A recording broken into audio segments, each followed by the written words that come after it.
Hello and welcome to my channel. Thank you so much for being here. The 15th BRICS summit has ended. Its third and the final day was really interesting because it was filled with highly anticipated announcement on the bloc's expansion this year, as well as commentary on new trade ties and currency. But first, before I get into the details, I hope that you consider subscribing to my channels on Rumble and YouTube. I would love to see you join me on Rumble, by the way. Make sure that you like this video so more people see it, and find me on Substack for more content. So as expected, one of the biggest announcements made during the final day was the leaders' decision to admit new members. BRICS leaders agreed to admit not just one country, but a group of 6 new members. Remember the famous quote by Kissinger, "Control oil and you control nations, control food and you control people." So the new BRICS bloc will be in control of 80%, that's right, 80% of the world's oil production. So with that, it is no surprise that the new members of the bloc are Argentina, Egypt, Ethiopia, Iran, the UAE, and Saudi Arabia. They have been invited to join.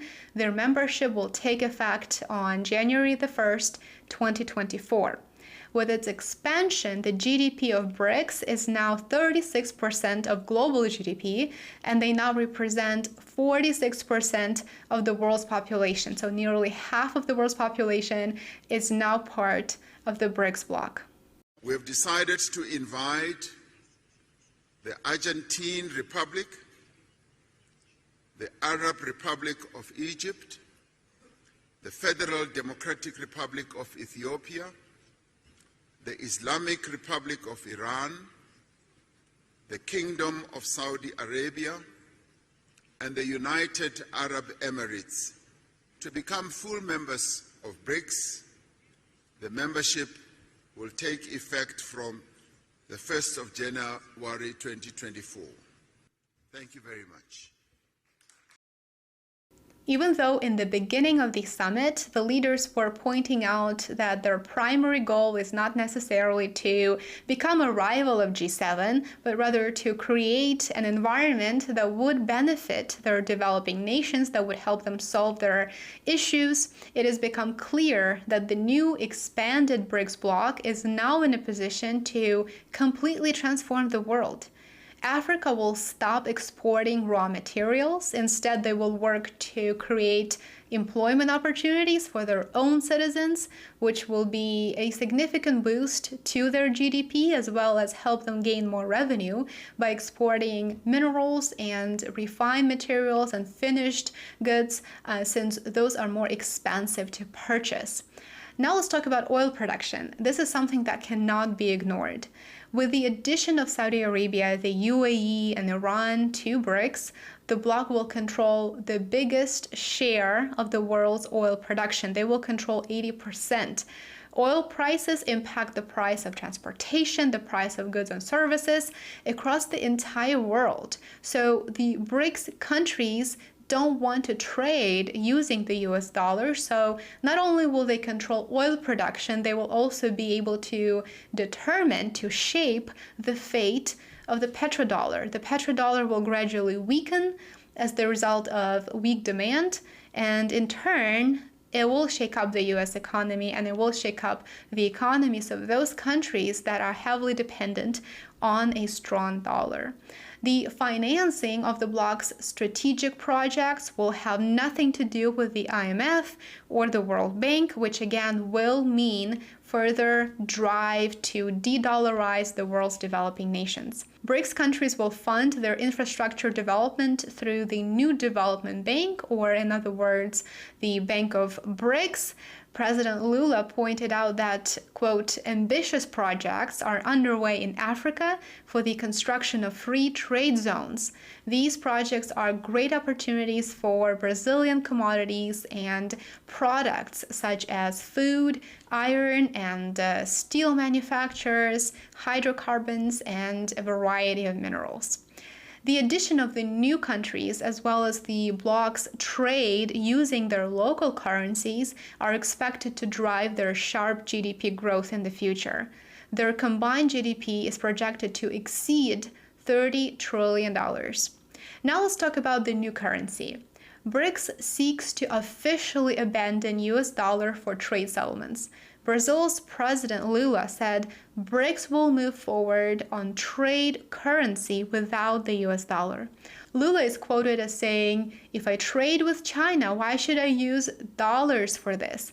Brazil and China are large enough countries to use their own currency or another base currency." In his remarks, he said that BRICS has started a working group to study a reference currency for BRICS. So it does appear that a common form of settlement may be their ultimate goal, definitely not something that they pursue now or in the near term, but a common currency will be on the horizon once these countries establish new ties and work out the new dynamic. Presumably, by then, they will have settled their main differences, the main one, of course, being China-India relations. Lula has been one of the most outspoken supporters of the bloc's de-dollarization efforts. A couple of months ago, he said that he goes to bed thinking, why should Brazil or any other developing country trade in the US dollar instead of supporting their own currency? During the summit, Lula voiced similar sentiments multiple times, and so it is no surprise that trade in local currencies using the BRICS Bank, which will lend money using their local currencies, and of course limiting export of raw materials as well as controlling a truly significant portion of the world's oil production, all of those things will hurt the US dollar. It will hurt the quality of life here in the United States, among many other things, which we, of course, can focus on in my future videos. And let me know if that is something that you're interested in. Last but not least, one of the things that stood out to me was the common idea that was emphasized by the leaders of the bloc. All of them spoke about focusing on promoting peace, on promoting multilateralism and supporting each other internationally. They say, let's move away from this colonial past. Let's move away from being perceived as not good enough, and let's develop our countries in a way that would allow us to be equal participants to the extent of our capabilities. Lula's words would resonate with millions and millions of people. He criticized the world leaders for failing to advance peace in Ukraine and for the lack of attention to others' suffering. Lula said everyone deserves to live in peace. He noted that global military spending hit $2 trillion and there's no end in sight. Watch. A guerra na Ucrânia evidencia as limitações do Conselho de Segurança. Muitos outros conflitos e crises não recebem a atenção devida, mesmo usando vasto sofrimento, mesmo causando vasto sofrimento para suas populações. Haitianos, iemenitas, sírios, líbios, sudaneses e palestinos, todos merecem viver em paz. É inaceitável que os gastos militares globais em um único ano ultrapassem $2 trilhões, enquanto a FAO nos diz que 735 milhões de pessoas passam fome todos os dias no mundo. A busca pela paz é um dever coletivo e um imperativo para o desenvolvimento justo e sustentável. Os BRICS devem atuar como uma força pelo entendimento e pela cooperação. Nossa disposição está expressa na contribuição da China, da África do Sul e do meu próprio país para os esforços de solução do conflito na Ucrânia. Em muitos lugares, enquanto os homens fazem a guerra, são as mulheres que lutam pela conciliação. A valorização e o fortalecimento do papel das mulheres na resolução dos conflitos será cada vez mais central para o mundo em paz. Mais do que isso, o empoderamento das mulheres é pré-condição para o pleno desenvolvimento econômico e social. Parafraseando Thomas Sankara, grande líder pan-africano, diz: não podemos almejar uma sociedade em que a metade da população é silenciada pelo machismo e pela discriminação na participação política e no mundo do trabalho.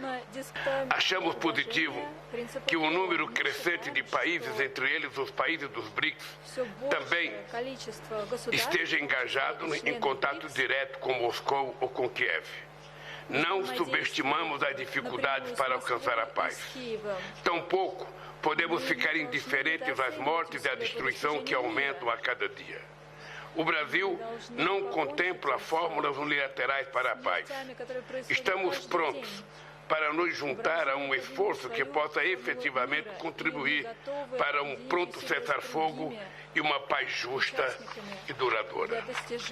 Todos sofrem com a consequência da guerra. As populações mais vulneráveis nos países em desenvolvimento são atingidas desproporcionalmente. In conclusion, it is impossible to deny that the new balance of power in the world has emerged. Yes, it is unwelcome news for the countries that traditionally enjoyed being in a position of power. But the 15th summit of the bloc just proved that the BRICS is quickly becoming the leading economic bloc. Yes, absolutely, these are developing nations and there is a long road ahead of them. But the issues that plague these nations, such as lack of transparency, government corruption, and many other things, are the same issues we see across the world. Now, if you want to see more content like this, where we discuss geopolitical events, just let me know. Like this video, join me on Rumble and YouTube for more content. Make sure that you subscribe to my channels. As always, I would love to have you back for my next one. And also, if you enjoy reading, follow me on Substack, where I will be posting more updates on this and other topics that you may find interesting. And I will see you in my new one soon. Take care.